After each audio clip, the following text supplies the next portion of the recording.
Our story continues on the world of Harun Kal, a highly populated world, but certainly not one that was extremely well kept.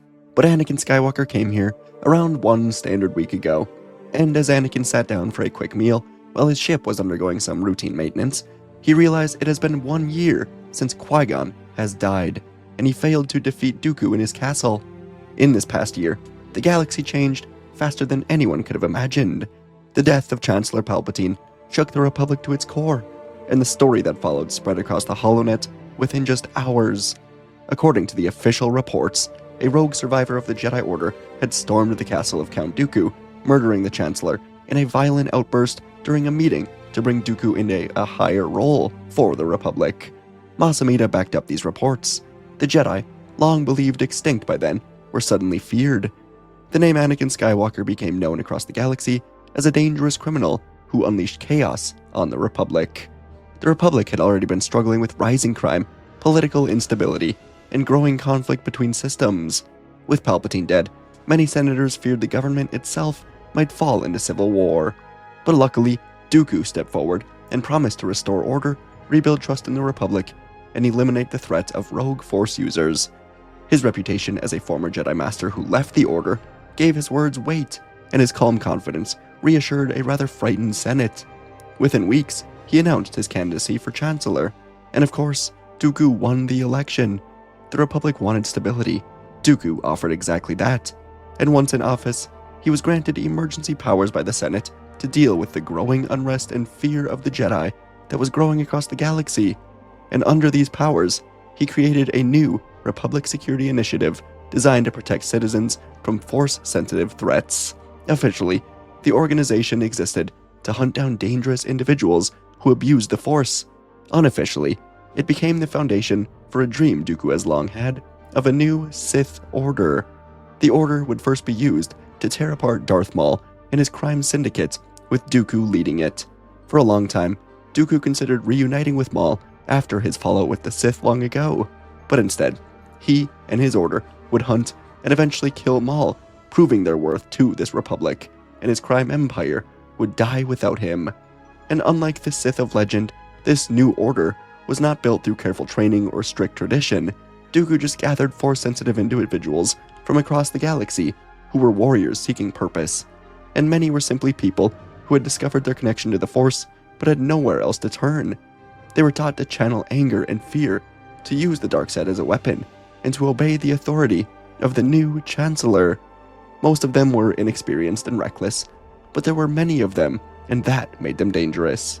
Their purpose was simple: find Anakin Skywalker, and for the entire year they had tried. But Anakin never remained in one place since the night of Qui-Gon's death. The galaxy he once traveled with curiosity and wonder was hostile territory. Every world carried the risk of discovery and fighting. Republic patrol ships were searching all over their worlds for him. Bounties were posted, and wherever he went, Dooku's dark warriors followed. Anakin had fought quite a few battles during this year. Most of these Sith hunters were just angry fighters who relied on brute strength and emotion. Anakin defeated them rather easily, and he'd faced dozens of them across the mid and outer rims. But the victories didn't exactly bring him peace. Anakin made a promise to his fallen master, Qui-Gon Jinn. He would carry the light forward. He would continue the rule of two. He would find a new Padawan and begin rebuilding the Jedi in the way that Qui-Gon believed they should exist. Yet after a year of searching, he'd failed. He'd visited worlds across the Mid-Rim, searching for signs of Force sensitivity in children and young adults. He'd spent weeks observing people that he believed might carry the spark of the Force. But every time he came close, the circumstances were wrong. Some were already lost to the darkness spreading across the galaxy. Others were simply not strong enough in the Force to walk the path he needed them to follow. The truth was far harder for Anakin to admit. Part of him was afraid. Training someone meant becoming what Qui-Gon had been for him. And after losing Qui-Gon, after losing his mother, the thought of that responsibility weighed heavily on him. So the search continued without success. He would finish his meal here today, and he would move back towards the fueling station. He kept his head low as he walked, scanning the area as always. But then he felt a strong disturbance in the Force. On the fueling pad, figures were stepping out from behind cargo containers and ships. 10 of them, each one carrying a red blade at their side.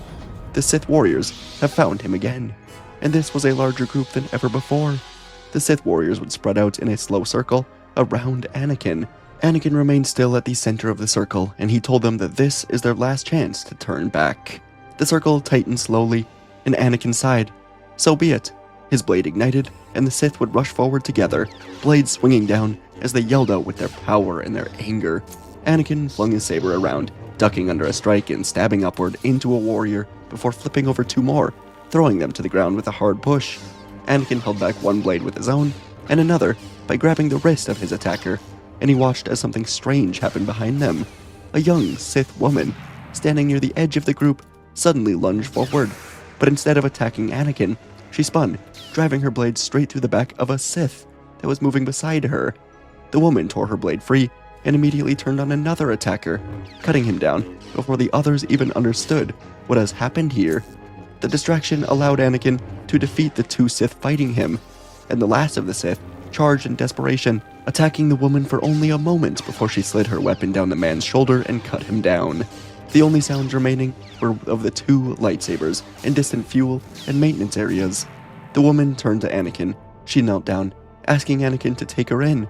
She would introduce herself as Trilla Siduri, and she joined the ranks of the Sith Order solely to try and get to Anakin, because there's always been something inside of her, not just the Force, but something else, a light, a desire to help the galaxy, a desire to be what the Jedi of old were said to be. Anakin reached out through the Force, and what he felt inside of her was not exactly peaceful. Her presence churned with conflict, layers of anger, fear, and survival, all twisted together. And beneath it all was raw power, strong and untamed. Anakin felt the danger in it, the same danger he'd spent years mastering within himself. But as he searched deeper, past the chaos and scars that surrounded her spirit, he felt something else at the center. It was faint but unmistakable, a small but stubborn light, buried but alive, waiting for someone strong enough to reach in and find it. And in that moment, Anakin understood that Trilla was exactly who he has been searching for. So he told her to come with him. Their new journey can begin. And as Trilla walked alongside Anakin, she had to hide her smile. Dooku would be so proud of her, as over 1 year earlier, Trilla was recruited to join the Sith by Dooku while Sidious was still alive. And when Sidious died, she was there to save Dooku from his castle and become the true Sith apprentice. She barely missed being a Jedi before they fell, and in this Sith order, she'd stood apart from others. And not long ago, Dooku summoned Trilla privately to his chamber on Sereno, as someone was beginning to question for greater things. Rumors had begun spreading that the rogue Jedi Anakin Skywalker was moving through the Outer Rim, defeating every Sith hunter sent after him. People in the galaxy were fearing him more and more. Killing Skywalker would not be easy. It would have to be done from the inside. He would have to be torn down, betrayed. And over time, as Trilla earned more and more trust in Dooku, and before long, Dooku explained that the next hunting party would include her, but her role would not be the same as the others. If the opportunity arose, she would approach Skywalker as a defector, claiming to seek the path of the Jedi. Skywalker was known to be searching for a Padawan, and Dooku believed the young man's compassion would make him vulnerable. Trilla would gain his trust, stay close to him, and when the moment eventually comes, they will destroy Skywalker together. If successful, she would not only eliminate the last Jedi in the galaxy, but prove herself worthy of standing as the true Sith apprentice and someday the Sith master. But her undercover journey would begin, and the rule of 2 would live on. 1 Jedi to embody the light, and the apprentice to preserve it.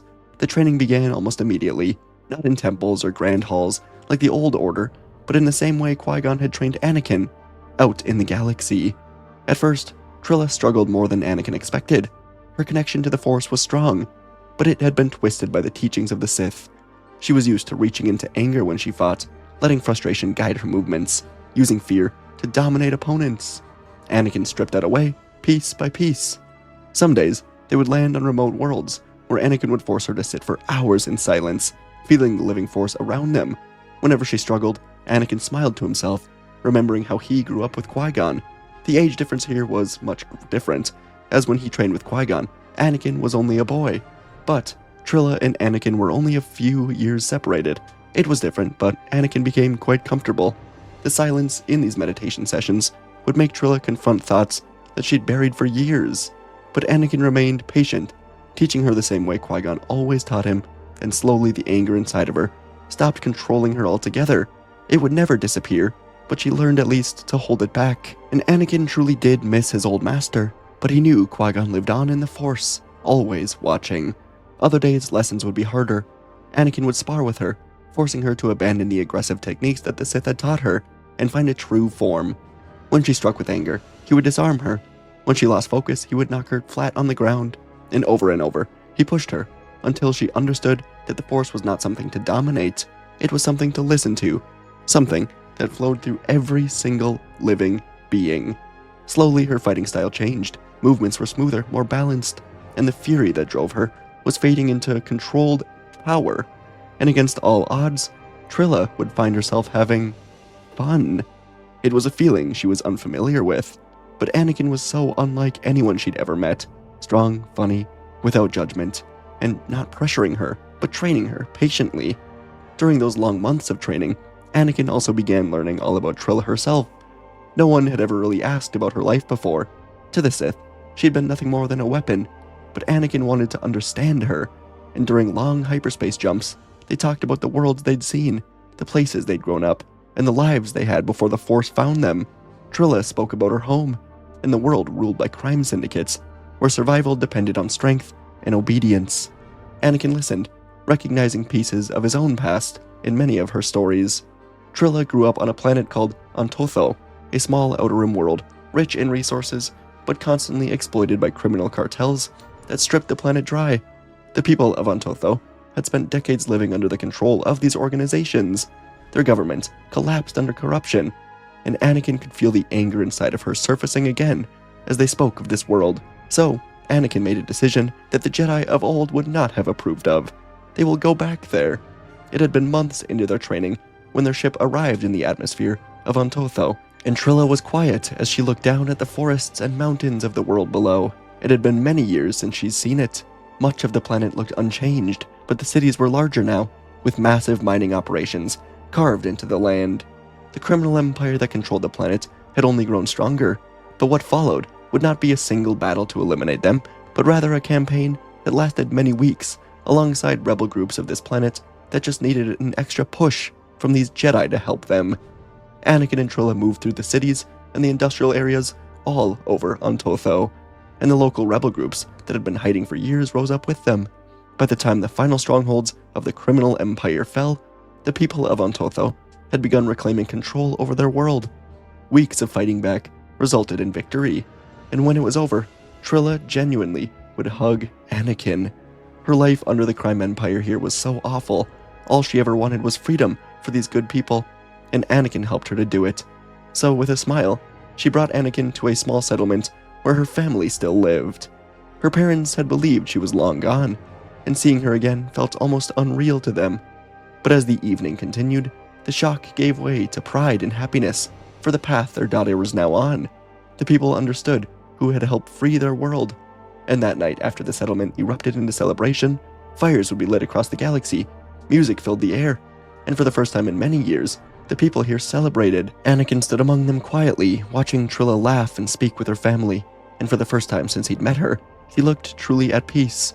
She looked at him with something in her eyes that Anakin hadn't seen before, and from that point on, the bond between Master and Padawan only grew deeper.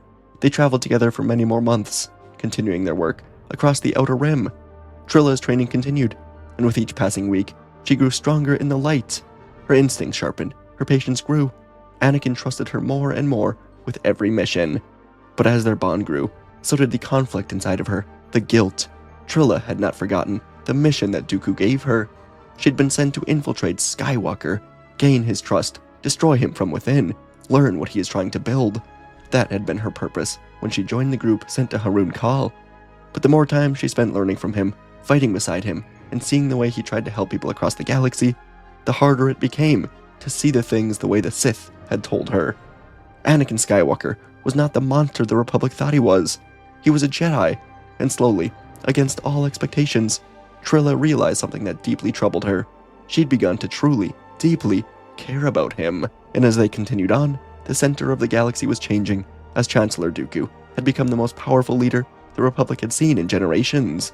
When he first took office, after the assassination of Palpatine, many believed he would just guide the government through the temporary crisis. Instead, his leadership, his commanding presence, reshaped the entire landscape of the Republic. The Senates on Coruscant had once been filled with endless debate, but under Dooku's rule, things moved much quicker. Laws were passed easier, trade routes stabilized, piracy was pushed back in many of the sectors. Systems that were once ignored saw organized relief efforts and new security patrols. To the people of the Republic, Dooku appeared to be exactly the leader that the galaxy needed. But the passing years slowly worn down his strength, leaving him less formidable than he ever had once been. And where the younger version of himself may have truly tried to make a better galaxy in this rule, the dark side began truly fueling him, sustaining him, and it made him crave more and more power. And soon, Dooku wanted to replace the Republic itself. The Senate continued to function, but more and more authority would flow to the office of the Chancellor. And eventually, some senators would speak quietly among themselves about the growing influence of the Sith Order. Others questioned how quickly the Republic had surrendered so much authority to one man that once left the Republic altogether. Yet those concerns rarely reached the larger Senate floor. Dooku's political skills ensured that opposition remained scattered and ineffective. And only one problem continued to trouble him. Anakin Skywalker was alive, and somewhere, deep within the dark currents of the Force, Dooku could feel something else beginning to grow. The power of Skywalker had only gotten stronger. Dooku planned to reunite with Trilla very soon. But to the small group within the Senate, the rise of Dooku's power could only be ignored for so long, and among these senators were Bail Organa, Padme Amidala, and Mon Mothma. They'd watched Dooku carefully since his rise. They knew he could not be trusted. And across the Outer Rim, stories were spreading of warriors who brought peace to struggling worlds. The senators knew who those stories sounded like. Jedi. Like what Jedi were truly meant to be, what they used to be. Bail Organa suggested that the Jedi might represent the only force in the galaxy capable of standing against the growing tyranny of the Chancellor. So, officially, their visit to Ontotho would be framed as a diplomatic inspection of the planet's new government. The Senate had recently approved funding to help rebuild the world after the collapse of the criminals here, but privately, this group of senators hoped to learn the truth behind the rumors. And within days of their arrival, Anakin and Trilla learned the powerful figures from the Senate had arrived. At first, Anakin was absurdly cautious. He'd spent years avoiding attention of the Republic, but the Force felt different about these visitors, and when he finally did choose to meet them, the encounter would change everything. Bail, Padme, and Mon listened carefully as Anakin explained what had happened to the Jedi Order and how the galaxy had been manipulated by Dooku and the Sith. Each of them had already suspected that something darker was happening behind the Chancellor's rise, and from here, Ontotho became a quiet gathering place for those who opposed the growing influence of the Chancellor. Slowly, a network began forming, the foundation of a rebellion. But while Anakin worked alongside the senators and continued to train Trilla, the conflict inside of her continued to grow. Each passing day made her bond with Anakin stronger.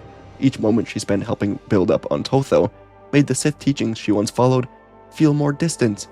And yet, the mission she'd been given still existed. It was the easy way out to go back to Dooku, so she hid her true feelings away.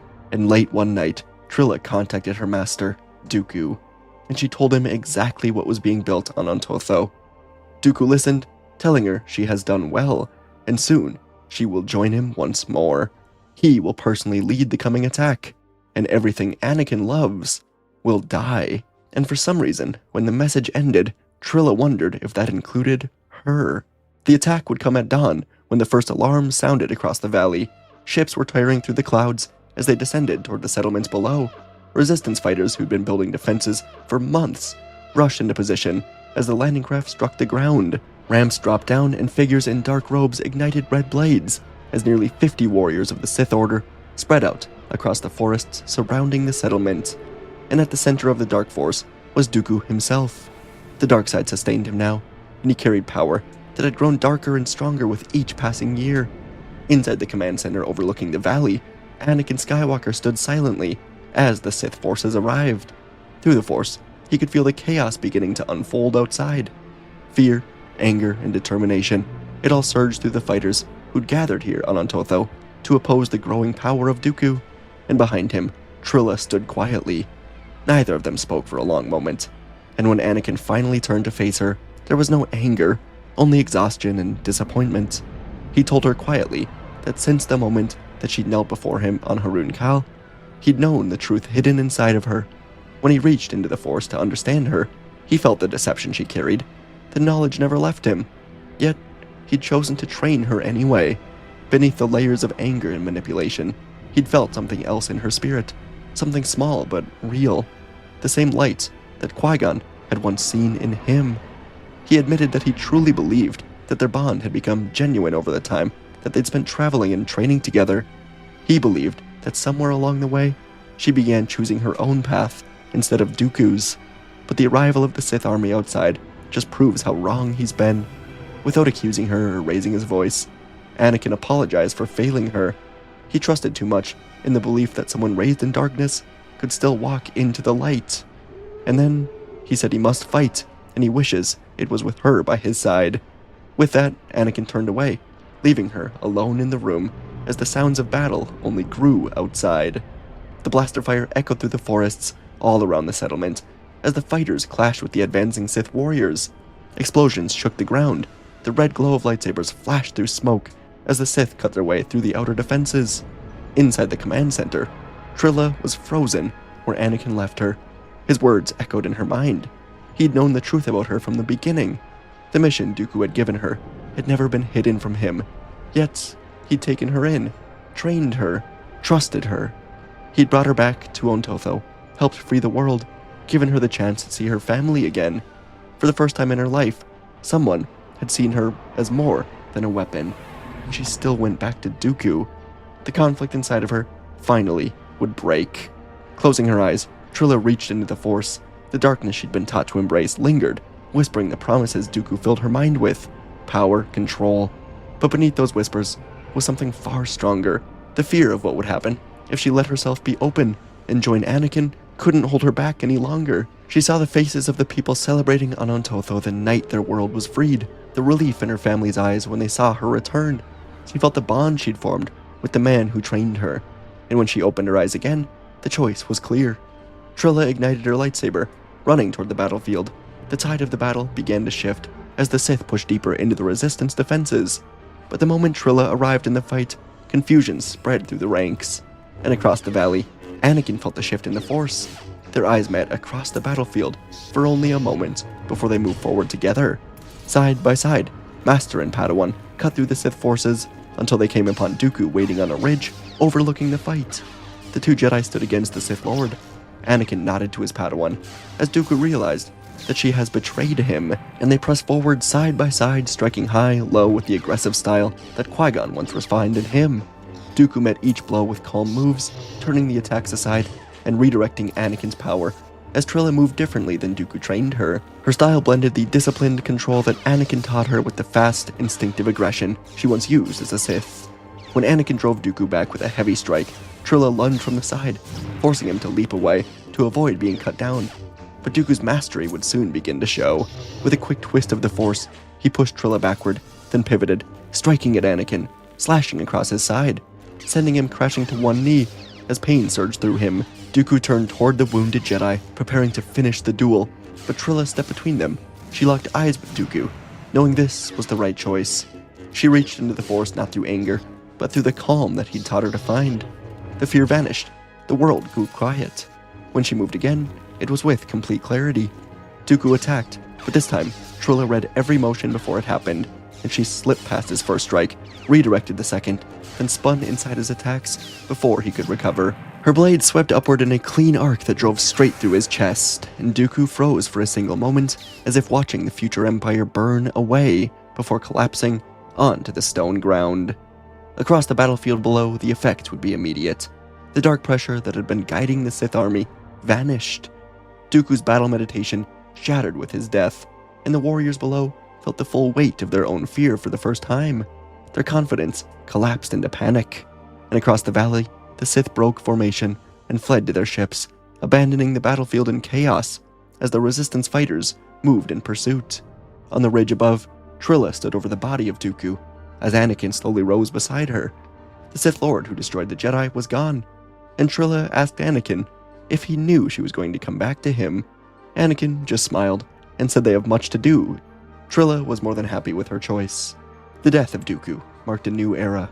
With the Sith Order shattered into exile and the Chancellor gone, the Republic saw Bail Organa, Padme Amidala, and Mon Mothma step forward, helping to guide the Senate through the long process of reform. Emergency powers dissolved, and worlds that had once been forced into submission were given back their autonomy. Antotho was a symbol across the galaxy, not just as the world where the Sith were eventually defeated, but as the place where the people saw that resistance to tyranny was possible. Anakin and Trilla did not take power or claim any authority within a new republic, but instead they remained what Qui-Gon had intended, guardians who listened to the Force and moved where they were needed. Years passed, and the rule of two endured. Anakin would train Trilla fully over the years, over the decades, and when the time came, Anakin passed into the Force. His spirit remained in the living Force, just as Qui-Gon's before him, and Trilla carried the light forward, taking a Padawan of her own and continuing the quiet work of helping these worlds find balance and peace. Decades turned into centuries. The pattern continued. One master, one apprentice.